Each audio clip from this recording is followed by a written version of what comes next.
A Forest Hills man tries for a third time to row from Africa back home to New York City for AIDS awareness, but again fails. Our Angela Chen has the details. I couldn't accept, dying in the ocean. Victor Mooney of Forest Hills is alive after being stranded for 14 days at sea on a life raft. He ended up adrift after his attempt to row from Africa back home to New York City failed.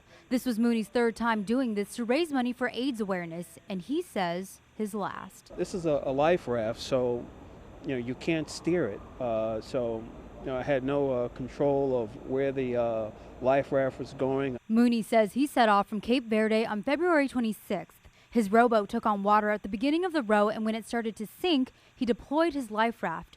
From there, his wait for rescue began. He says the only sustenance he had were ginseng and seawater desalination pouches, which he says will purify even the dirtiest of water. I was able to drink it. This water's, I guess, from the East River, right? From the Hudson River. So, New York,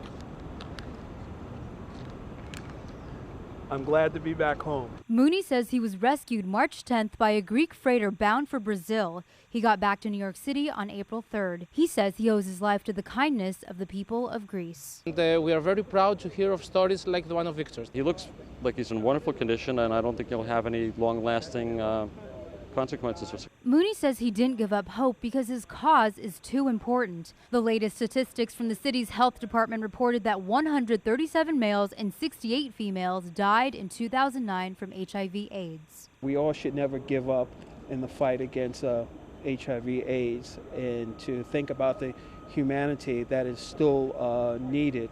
At City Hall, Angela Chen, New York 1.